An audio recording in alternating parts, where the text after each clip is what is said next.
We spoke to one driver who said this happened right in front of him. He's still working to process what happened.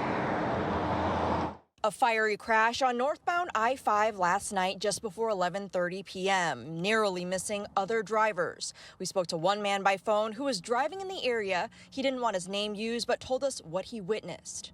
I just heard like a loud crash, and then right after that, probably 15, 20, 30 seconds after that maybe, I had to swerve to avoid a smoking vehicle. He says multiple drivers pulled over as he called 911, and first responders arrived in minutes. But by then, one of the cars was in flames. Firefighters managed to pull out the 46-year-old wrong-way driver identified as Sean Oberbeck of Puyallup as he was taken to Harborview, where he later died.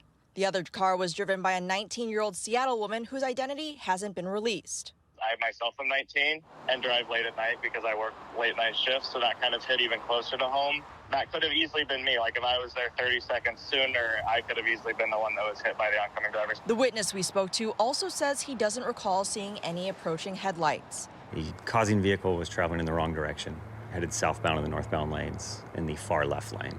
Meantime, Washington State Patrol is working to determine how fast the drivers were going and how one driver got on I-5 going the wrong way. State Patrol, collision tech, as well as our detectives responded to the scene.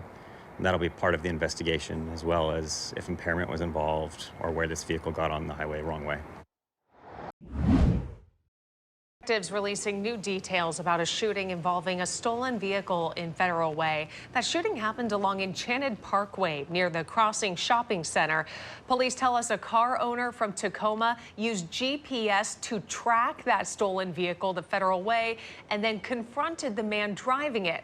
Well, that's when shots were fired and the suspected car thief was injured. He was taken to the hospital and is now in stable condition. Police, though, now investigating both the shooting and the car theft.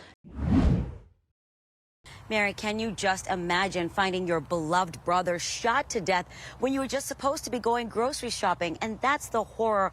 This family lived right here in this parking lot, and investigators believe it really could have been anybody. Why did he do that to such an innocent person? He didn't do anything. What should have been a routine errand to the grocery store turned into unimaginable heartbreak for Ronald Tafase's family. All we saw from my side was the white sheet over him. And all Benjamin saw was blood all over him. On Saturday, deputies say the 26-year-old was shot 10 times while listening to music in his car, waiting for his brother Benjamin to come back from Winco Foods. Benjamin still remembers the horror of finding his big brother. I was like, come on, Ronald. Come on, man. I looked at his face. It was just blooded, gushing down. Prosecutors say John Wen has been charged with murder in the unprovoked attack. Detectives say Wen was shooting a gun in the area minutes before ambushing Ronald. When detectives eventually arrested Wen, court documents show he started yelling that he was going to kill the law enforcement officers on scene, kill their families, and burn their houses. It's not fair that we get to see him in court enjoying another day, and we haven't seen Ronald since Saturday. Now, a beloved son and brother remembered as kind and hardworking is gone. So selfless.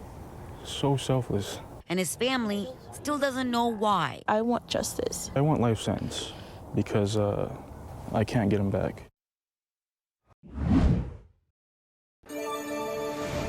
There are these intangibles. Sometimes you could just, it's what I call chemistry, and something you can't teach, you can't fake, but it's right here.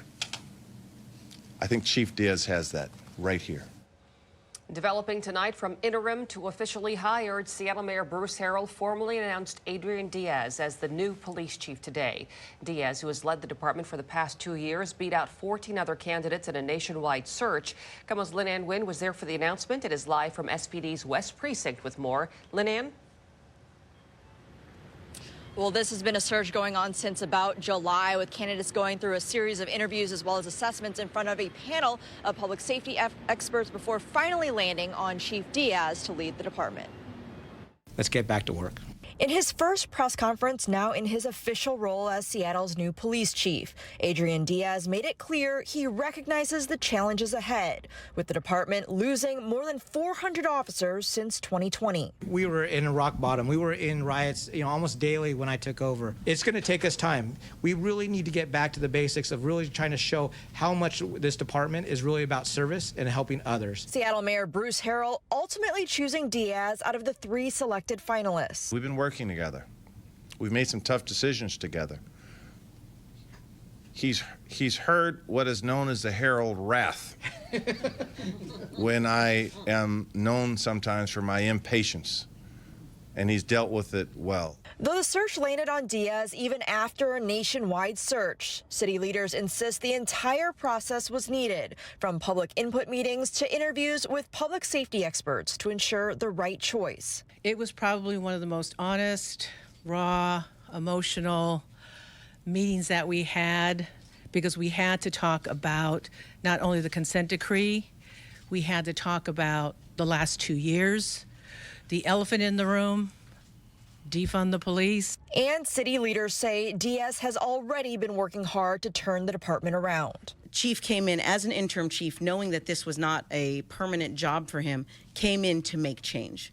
We have not wasted the last 2 years, because this chief has come in and said, what can we do to make the department better?